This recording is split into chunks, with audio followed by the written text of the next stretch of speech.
Bismillahirrahmanirrahim. Assalamualaikum warahmatullahi wabarakatuh. Ada kekeliruan berpikir nanti kalau anak saya sudah hafal Quran, anak-anak SDIT ini sudah hafal Quran mau apa? Karena bayangan dia kalau sudah hafal Quran jadi ustadz. Gak maulah anak kami jadi ustadz, nanti macam Ustadz Somad, ceramah sana ceramah sini. Gak maulah kami anak kami jadi imam, paling-paling jadi imam tarawih. Tolong mindset kita dibetulkan, main otak, setting. Karena banyak juga orang ini main otak, setan. Mindset otak setan. Jadi hafal Quran itu bukan tujuan, hafal Quran itu sarana. Tujuannya rumah sakit budi kemuliaan, sarananya naik ojek, naik grab, naik mobil, naik sepeda. Ini ngapal Quran ini sarananya, tujuannya supaya dia menjadi hamba Allah, jangan jadi hamba harta, hamba kuasa, hamba wanita. Kalau sudah dia hafal Quran SDIT, habis itu kita tidak paksa dia mau jadi apa, terserah. Anak saya tak saya paksa jadi ustaz, terserah mau jadi apa dia. Bakat dia kemana? Jadi kalau nampak dari kecil udah megang-megang jarum suntik, memang ke fakultas kedokteran lah itu. Dua kemungkinan, kalau tidak pecandu narkoba. Nauzubillah, nauzubillah. Jadi pendidikan Islam pertama dimasukkan ke kepalanya itu Quran, habis itu hadis Nabi, habis itu barulah akhlakul karimah. Itu mesti dibetulkan. Jangan nanti berpikir nanti habis hafal Quran jadi apa? Ya tetap jadi profesi dia. Kalau dia jadi pengacara, dia jadi pengacara yang hafal Quran. Kalau dia jadi tentara, dia jadi tentara penghafal Quran. Kalau jadi polisi penghafal Quran. Betul kepalanya. Tak dimakannya, tak dizoliminya orang lain. Itu tujuannya. Insya Allah 10-20 tahun akan datang, generasi kita adalah generasi yang Qurani. Dan kita punya kontribusi di situ dengan SDIT ID. Bagaimana hukumnya kegiatan ilmiah dokter disponsori pabrik obat? Pabrik obat menyediakan duit 100 juta, dibuat acara ilmiah, seminar, lokakarya segala macam, atau acara agama yang menyelenggarakan dokter. Di mana letak haramnya? Mungkin akan terjadi kolusi, nepotisme, kecurangan, penilaian tidak lagi normal. Dikhawatirkan terjerumus dalam gratifikasi. Makanya suatu ketika sahabat Nabi mengutip zakat dari Yaman. Ketika barang-barang zakat dibawa, kambing, onta, lembu, ini kambing untuk zakat, ini kambing saya. Kata Nabi, kok ada kambing zakat, ada kambing saya?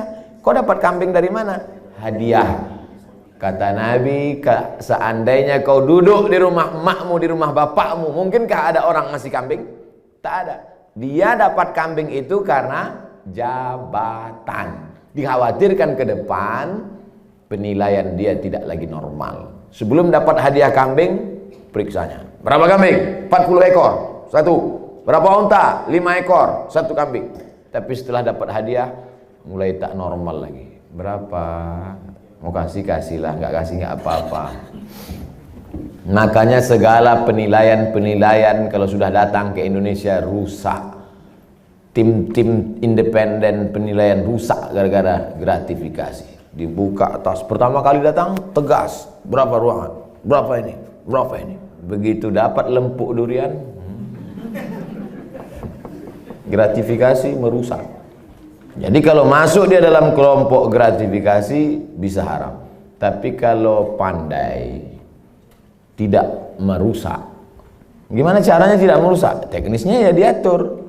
Ini ada sekelompok orang yang menerima dan dia bukan tim penilai, dia bukan tim pemeriksa, dia tidak ada kait-mengait dengan keputusan dan dapat, kalau bisa disiasati, laksanakan. Tapi kalau merusak etos kerja, masuk dalam kategori riswah sogok, la'ana Rasulullah SAW ar-rashi wal murtashi, yang menerima sogok, yang mendapat sogok, maka dilaknat Allah Subhanahu wa ta'ala. Bisa kami Pak Ustaz selamat? Lanjutkan. Tak selamat, stop. Profesi dokter pria, dokter kandungan, memeriksa pasien perempuan. La yakhluwanna rajulun ma'amra'atin illa ma'adhi mahramin. Tak boleh berdua-duaan laki-laki dengan perempuan kecuali tak ada mahram, kecuali ada mahram. Tak boleh. Anta musayyada mar'atin la tahillu lahu. Menyentuh tangan perempuan yang tak mahram lebih baik ditusuk paku dari api neraka ke kepala daripada menyentuh tangan perempuan yang tak mahram. Kena pasal-pasal ini. Tapi ada pasal meringankan, ad-darurat tubihul mahzurat. Ternyata ketersediaan dokter perempuan tidak mencukupi jumlah pasien perempuan. Itulah maka tadi saya sebutkan, kalau diterima nanti 20 anak tahfiz Quran SDIT, nanti mesti ada 7, 5, 10 yang perempuan, supaya mereka nanti akan menjadi dokter spesialis kandungan di UII nanti. Amin. Supaya mereka lah yang akan nanti menutupi ketersediaan SPOG, spesialis obgyn dokter perempuan.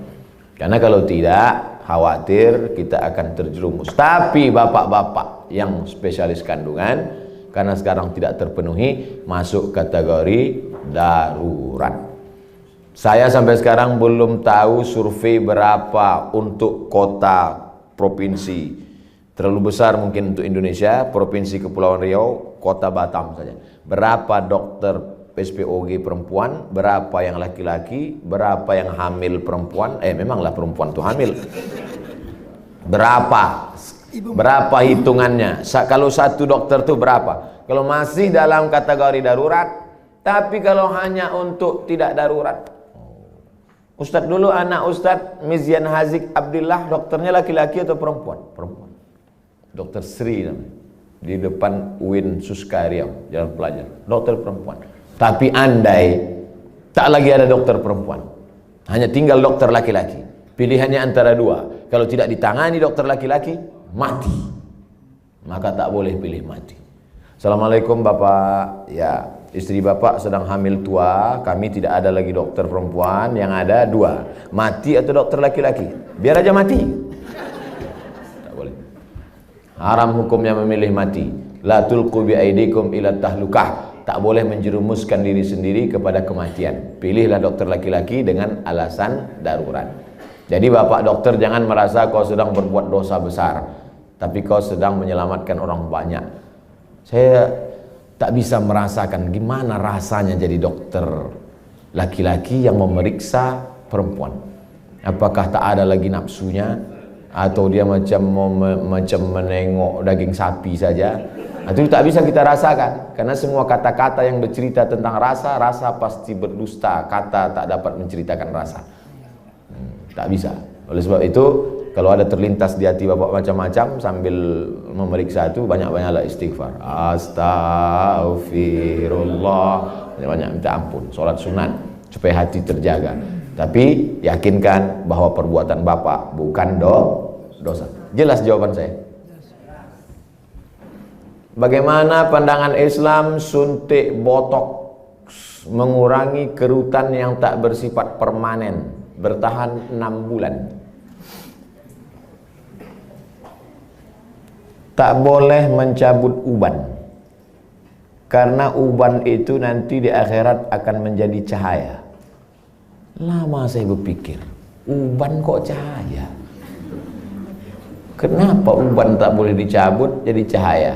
Baca hadis, jangan baca hadisnya, baca syarah penjelasannya. Rupanya dengan melihat uban di cermin, ingat tua, ingat mati, bertambah takut, bertambah amal.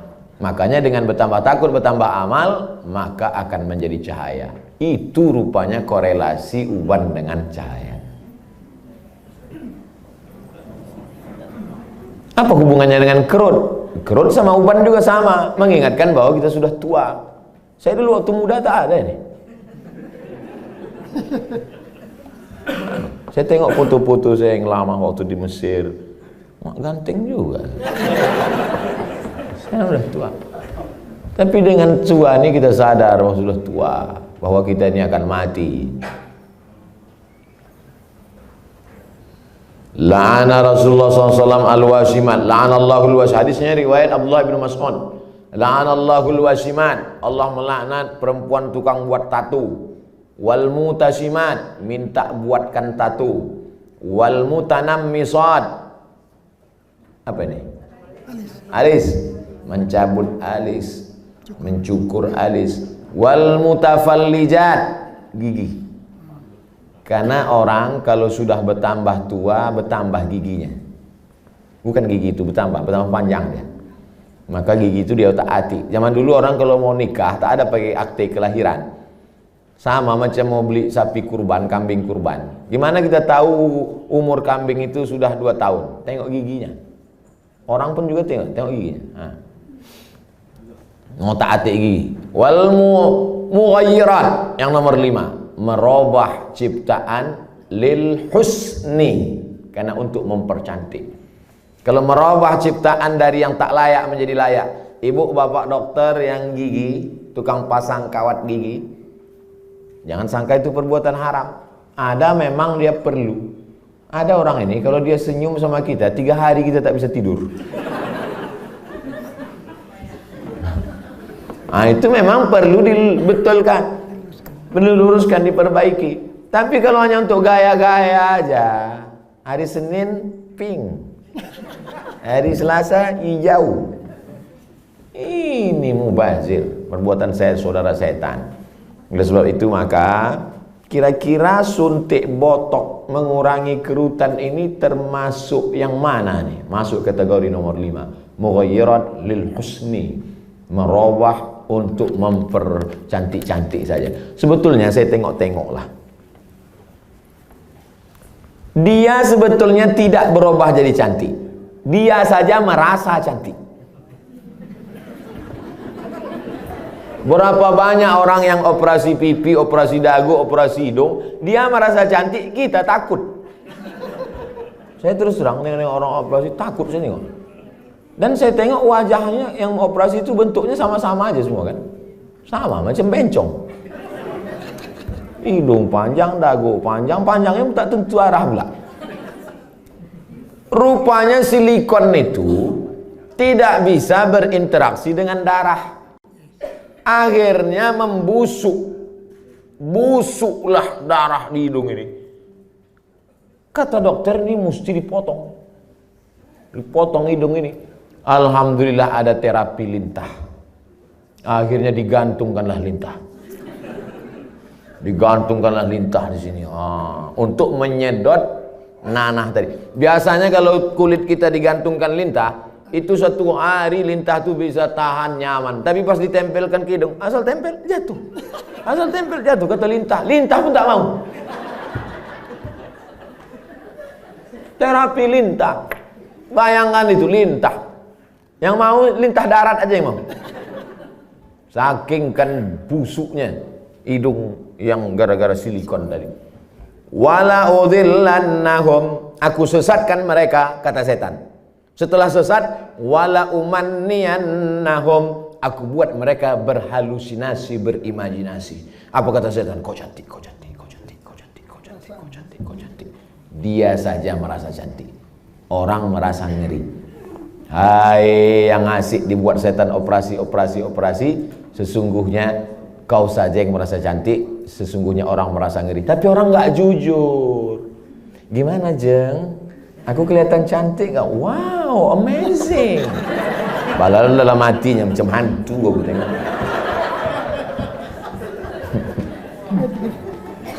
Baru dijawab, udah datang pertanyaan. Suntik filler untuk memancungkan hidung dan melancipkan dagu yang bersifat tak permanen 6 bulan. Tak permanen kata engkau. Siapa yakin malaikat maut tak datang dalam 6 bulan? Begitu lancip, cip, mati. Permanen kau.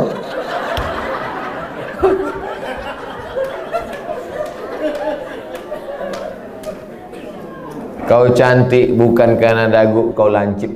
Kau cantik bukan karena hidung kau panjang. Kau cantik karena bekas air wudhu. Kau cantik karena habis baca Quran. Kau cantik. Yang mengatakan cantik tak cantik itu kan hati. Betul? Bapak-bapak ganteng. Ganteng. Bininya tidaklah jelek, tapi rasanya taklah sepadan berjalan. Pas ditanya orang, Pak, siapa perempuan paling cantik? Itulah yang paling cantik gitu deh. Entah dia jujur, entah takut, Allahu a'lam.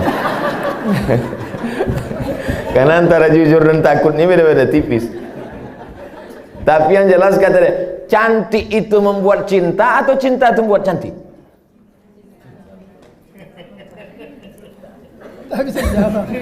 Gara-gara cinta itulah orang menjadi cantik. Karena kalau cantik itu relatif. Gara-gara cinta itulah orang menjadi cantik. Dan cinta itu letaknya di hati. Kalau sudah ibu sentuh hati bapak itu, tak perlu dagu ibu lancip.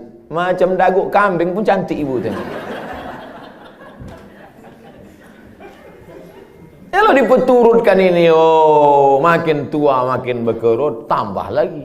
Makin tua makin turun. Dia bertahan paling cuma 2 bulan, 6 bulan tahan. Habis itu hidung turun, dagu turun. Tinggal mencari sapu lidi aja lagi. Nenek sihir.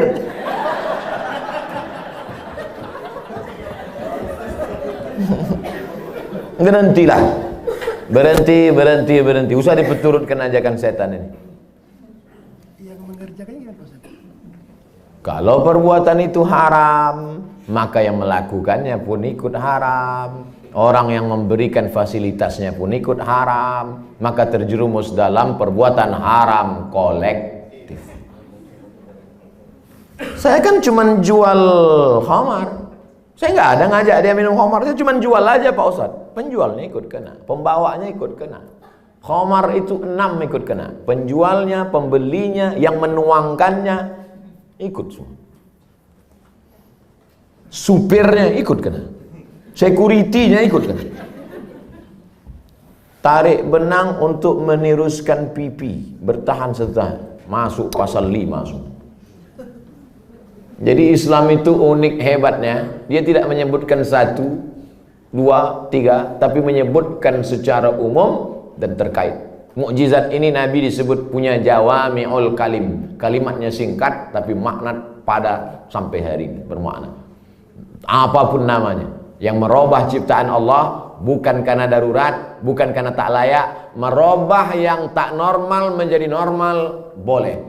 Yang sudah normal dia taati menjadi abnormal. Nauzubillah.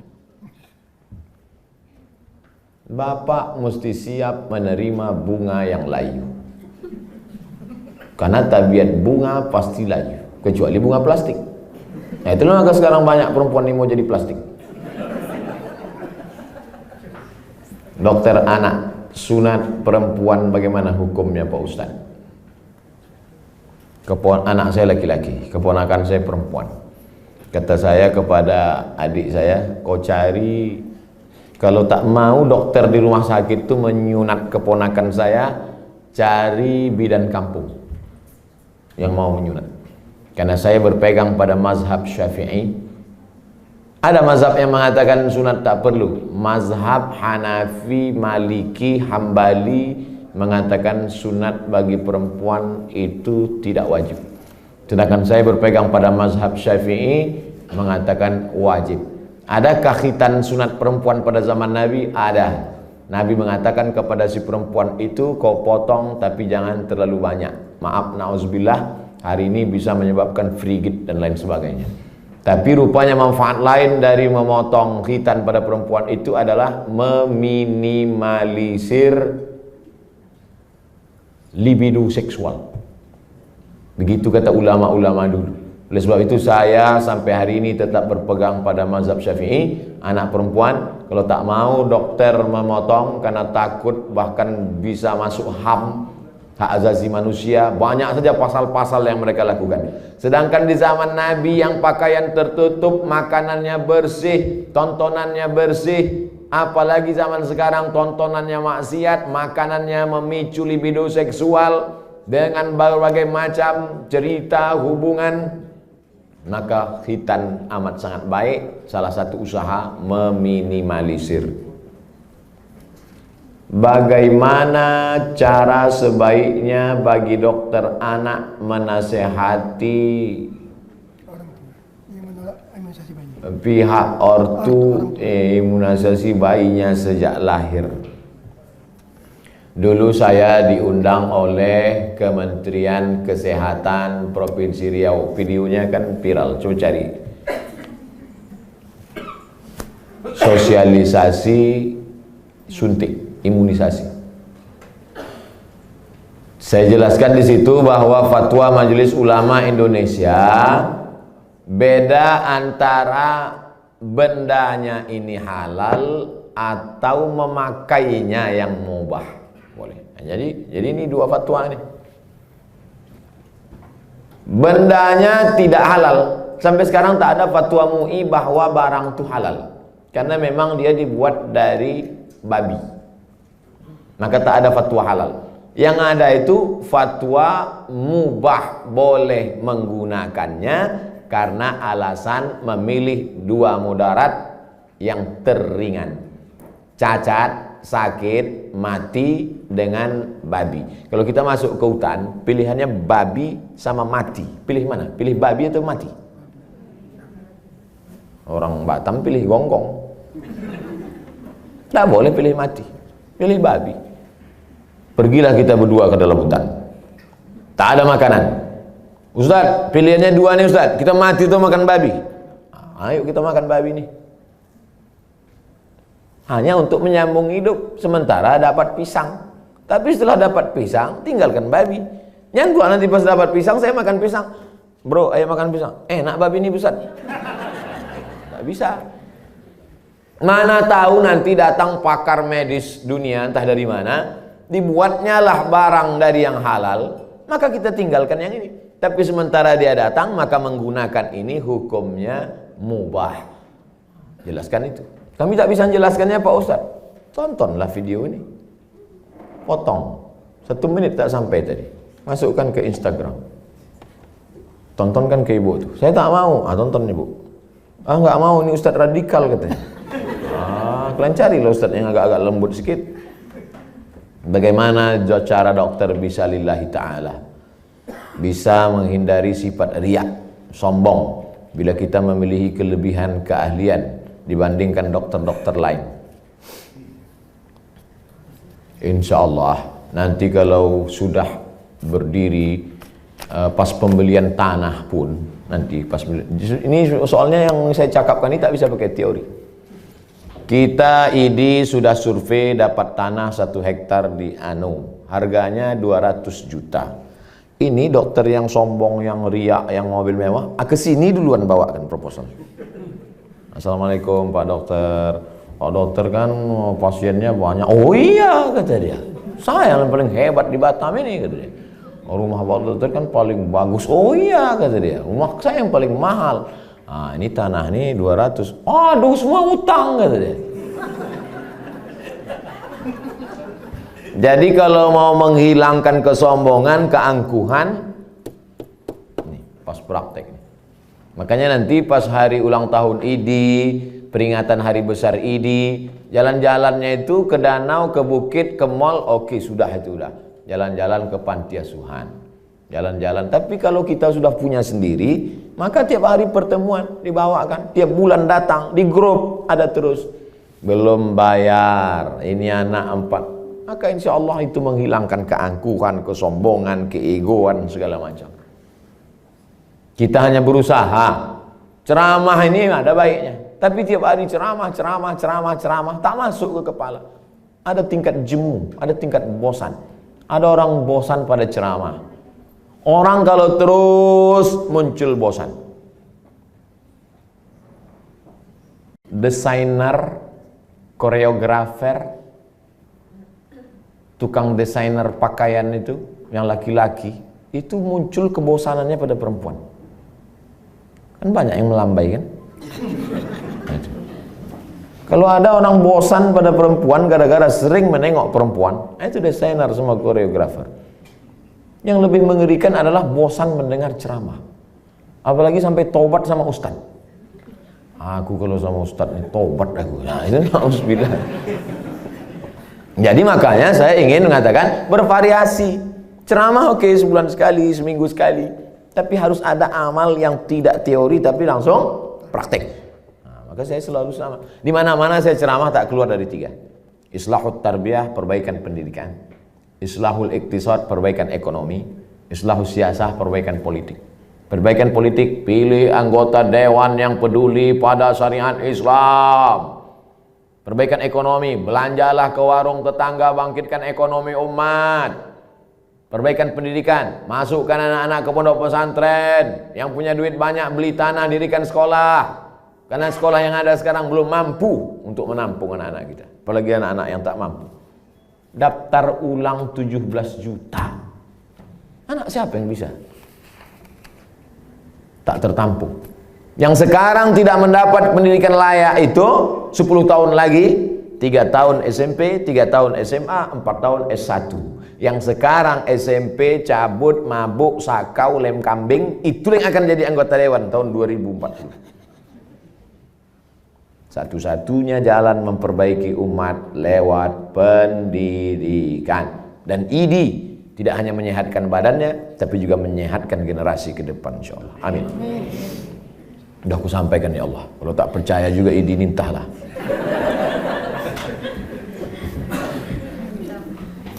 Dah habis pertanyaan. Habis. Terima kasih atas segala perhatian Bapak dan Ibu. Ceramah kita pagi ini baru starting point, baru start. Ini belum finish. Ini baru garis start. Usaha kita ke depan. Masih. Saya tak bisa mengontrol. Bapak Ibu lah saling tolong menolong. Mudah-mudahan kita tetap saling tolong menolong dalam kebaikan dan ketakwaan kepada Allah. Tapi kita tak bisa guna apa-apa selain pertolongan Allah. Mari kita sama-sama berdoa ala hazihin niyah, untuk niat yang baik ini supaya Allah sampaikan dengan kemuliaan surat Al-Fatihah. A'udzubillahi minasyaitonir rajim. Bismillahirrahmanirrahim. Alhamdulillahi rabbil alamin. Ar-Rahmanir Rahim. Maliki yaumiddin. Iyyaka na'budu wa iyyaka nasta'in. Ihdinas siratal mustaqim, siratal ladzina an'amta 'alaihim ghairil maghdubi 'alaihim waladdallin. Amin. Allahumma salli ala sayyidina Muhammad wa ala ali sayyidina Muhammad. Allahumma inna nas'aluka bisirril Fatihah wa bisirri nabiyyika Muhammad sallallahu alaihi wasallam at-tuballigh maqasidana.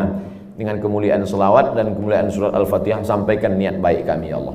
Wa taqdi hajatina, tunaikan hajat-hajat kami, hajat dunia, hajat akhirat ya Allah. Allahumma barik lana fi arzaqina, rezeki kami ini berkahilah dia supaya bisa menjadi amal soleh yang tetap mengalir sesudah kami mati ya Allah. Allahumma alif baina qulubina, satukan hati kami, pertautkan jiwa kami supaya kami ikhlas beramal karena Engkau.